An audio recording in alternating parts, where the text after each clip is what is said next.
بسم اللہ الرحمن الرحیم۔ محترم حضرات، شریعت اسلامیہ میں قربانی کے لیے 3 دن مقرر کیے گئے ہیں۔ ذی الحجہ کی 10ویں، 11ویں اور 12ویں تاریخ۔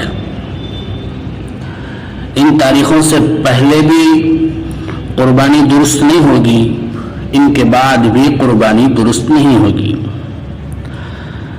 10ویں ذی الحجہ کو اسی وقت قربانی صحیح ہوگی شہروں میں جہاں عید کی نماز ہوتی ہے۔ جب تک عید کی نماز نہ پڑھی جائے تب تک قربانی صحیح نہیں ہوگی،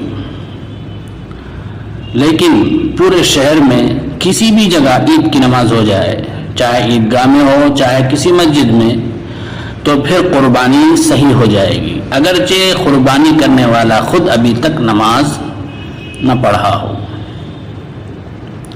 لیکن دیہاتوں میں جہاں عید کی نماز نہیں ہوتی ہے، فقہائے کرام نے لکھا ہے کہ 10ویں ذی الحجہ کو صبح صادق کے بعد سے ہی قربانی کرنا درست ہے۔ لہذا اگر کوئی شہر میں رہنے والا اپنی قربانی کا جانور دیہات میں بھیج دے اور وہاں صبح صادق کے بعد ہی قربانی کر دے تو قربانی صحیح ہو جائے گی، اگرچہ قربانی کرنے والا نے نماز نہ پڑھی ہو۔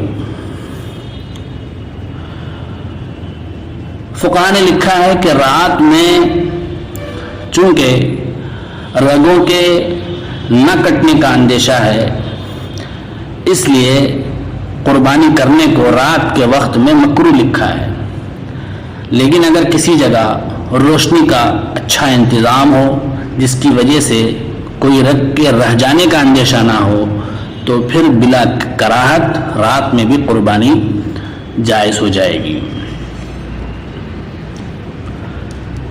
اگر کسی گاؤں میں کسی شہر میں آپسی انتشار کی وجہ سے یا کرفیو کی وجہ سے، جیسے کہ آج کل کورونا وبا کی وجہ سے مختلف شہروں میں ابھی بھی کرفیو لاک ڈاؤن نافذ ہے، اگر عید کے دن حکومت نے عید کی نماز پڑھنے کی اجازت نہ دی ہو تو ایسے وقت میں زوال سے پہلے قربانی کرنا بہتر نہیں ہوگا۔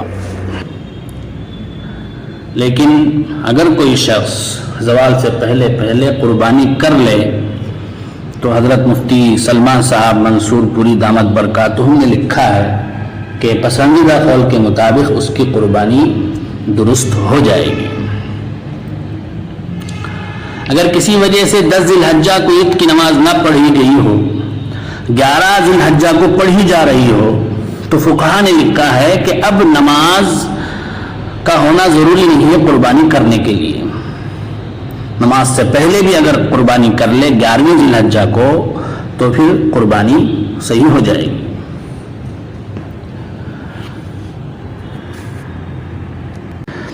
اگر کوئی شخص دوسرے شہر میں قربانی کر رہا ہو تو اسی دوسرے شہر میں عید کی نماز پڑھنے کا اعتبار ہوگا۔ اس دوسرے شہر میں عید کی نماز ہو جائے تو قربانی درست ہوگی، اگرچہ کہ قربانی کرنے والے کے شہر میں عید کی نماز ہو گئی ہو، پھر بھی جب تک جس شہر میں وہ قربانی کر رہا ہو وہاں عید کی نماز نہیں ہوگی تو اس کی قربانی درست نہیں ہوگی۔